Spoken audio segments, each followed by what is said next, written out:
बाळा 2 मिनिटं वेळ आहे का? थांब आणि बघच.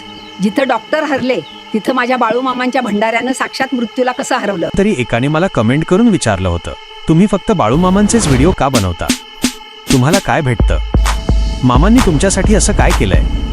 तर त्या भावाला आणि जगाला आज मला हेच सांगायचं आहे, हे जे दुसरं आयुष्य मी जगतोय ना, हे माझ्या बाळूमामांनी दिलेलं जीवनदान आहे.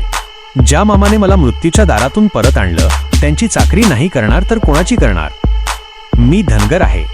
आमची पिढीनपिढी रानात मेंढ्या राखत आली आहे. त्यामुळे बाळूमामा हे फक्त माझे नाहीत, तर आपल्या सर्वांचे संत बाळूमामा आहेत.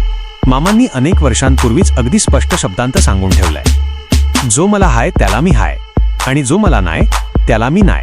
मामांचा हा शब्द म्हणजे काळ्या दगडावरची रेघ आहे. मामांनी मला कसं वाचवलं ती 2018ची गोष्ट ऐका. माझा भयानक अपघात झाला होता. शरीराची चाळण झाली होती. एका क्षणात हस्त खेळतं घर उद्ध्वस्त झालं. डॉक्टरांनी हात टेकले होते, औषधं काम करत नव्हती. त्यावेळी खरोखरच नशिबाने माझ्याकडे पाठ फिरवली होती. पण म्हणतात ना, जिथे नशीब संपतं तिथे कृपा सुरू होते. त्यावेळी माझ्या आईच्या डोळ्यात पाणी होतं, पण काळजात मामांवरची श्रद्धा पहाडासारखी होती.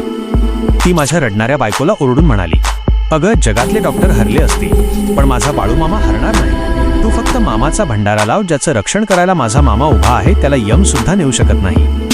माझी बायको हतबल झाली होती.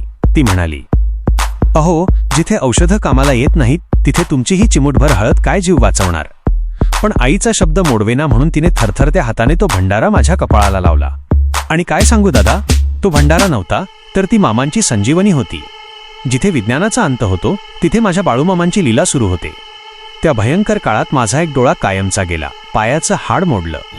मी रक्ताच्या थारोळ्यात होतो. पण त्याही परिस्थितीतून मामांनी मला खेचून बाहेर काढलं. तुम्ही मला प्रत्येक व्हिडिओमध्ये या काळ्या चष्म्यात बघताना, ही माझी फॅशन नाहीये. हा त्या काळाचा घाव आहे आणि मला वाचवणाऱ्या बाळूमामांचा जिवंत पुरावा आहे. आता मला सांगा, स्वतःचा डोळा गेलाय, स्वतःचा पाय मोडलाय, अशी अभद्र गोष्ट कोणी प्रसिद्धीसाठी स्वतःच्या तोंडाने खोटं सांगेल का? आणि म्हणूनच मी हे व्हिडिओ यूट्यूबवर प्रसिद्धीसाठी किंवा पैशासाठी टाकत नाहीये. मामांनी मला जीवदान दिलंय, त्या उपकाराची परतफेड म्हणून मी ही सेवा करतोय. जेव्हा मी मामांचा व्हिडिओ बनवतो तेव्हा मला जाणवतं की माझे मामा माझ्यासोबत आहेत. हे माझं पोटापाण्याचं साधन नाही, तर ही माझी साधना आहे. माझा हा अनुभव ऐकून जर तुम्हाला वाटत असेल की मी खरं बोलतोय, तरच व्हिडिओला लाईक करा आणि सबस्क्राईब करा. आणि जर खोटं वाटत असेल तर नका करू. ज्यांची निष्ठा खरी त्यांच्या पाठीशी मामांची स्वारी. बाळूमामाच्या नावानं सांग भलं.